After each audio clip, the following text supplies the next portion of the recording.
Did you know that gymnastics derives from the Greek word gymnasium, which means to exercise naked? Today, I want to start out my speech with a quote from a movie called Stick It, and it's about gymnastics, and it's about as honest as it gets. Okay. If you like running full speed toward a stationary object, vault's for you. And if you like peeling skin the size of quarters off your hands, bars is for you, because nothing's more fun than when your ribs get rips. And floor, who doesn't want to parade around in a leotard, getting wedgies and doing dorky choreography? And if you like falling, well, gymnastics is the sport for you. I feel like I can talk to you guys about gymnastics today because I have a lot of personal experience. I was a gymnast for 11 years, and out of those 11 years, 8 of those years I was a competitive gymnast. Today I want to talk to you guys specifically about the physical and the mental demands of gymnastics, along with some of the dangers that come with it. First, I want to talk about the physical demands. There's a lot of conditioning involved with gymnastics. Gymnasts train their muscles differently than other athletes. According to the Sports Fitness Advisor, other athletes, such as bodybuilders, strictly focus on muscle groups and mass, whereas gymnasts focus on muscle movements.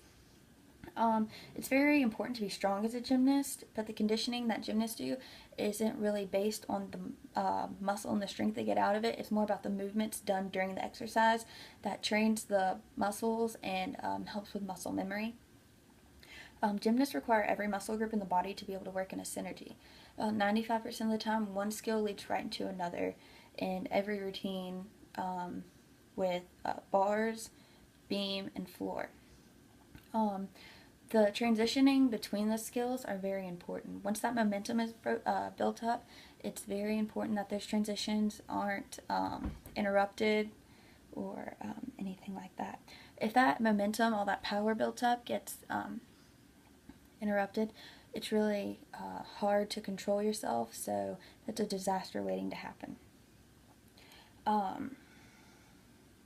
Repetition and conditioning allows a gymnast to tell herself what she's about to do and just do it. So it's very important that when you're conditioning and building up that muscle memory, that you do it right from the beginning to end and every time you do it. It's really hard if you learn a skill the wrong way to go back and reteach yourself, because you're always going to end up going back to the original way you learned it. With conditioning and training all the time, there's a lot of stress put on the body. You're constantly sore, so you have to learn to perform through those conditions where you feel like every muscle in your body is bruised. Gymnasts have really rough hands from bars and just all the stress we do. Not only are they rough, but we have calluses, and they aren't just on the palms, but they're also on the fingers from where the leather grips sit while you're on bars.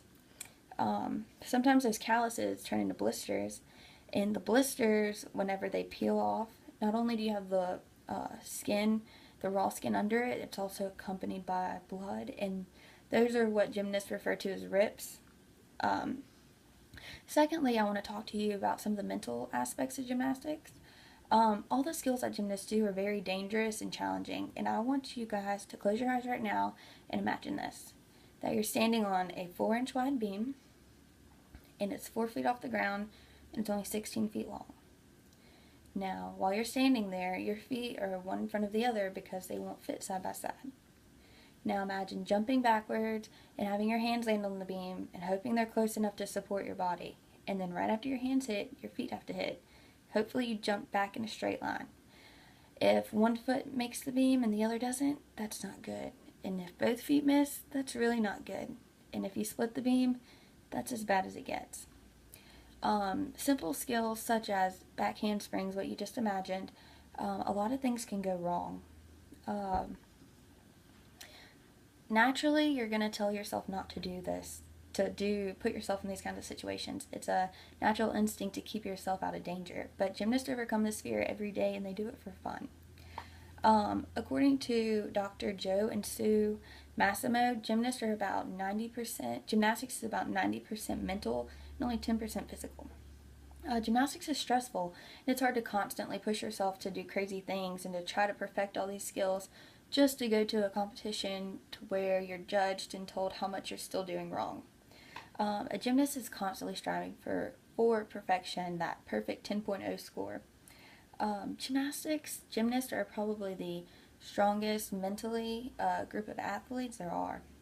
Not only the skills that they do every day are nerve-wracking and intense, but the pressure only gets worse at competitions when you have multiple judges only focused on you to analyze every part of your routine. Lastly, I want to share a few of the dangers along with gymnastics. According to Elsevier Global Medical News, there was a study that concluded that between 1990 and 2005, there was an estimated 425,900 children from ages 6 to 17 that were involved in gymnastics-related injuries. This means that gymnastics is just as dangerous as other sports such as soccer and basketball and even hockey. Out of the 26,600 gymnasts injured annually, 82% of them are girls, and the average age of the injured gymnasts are about 11 and a half.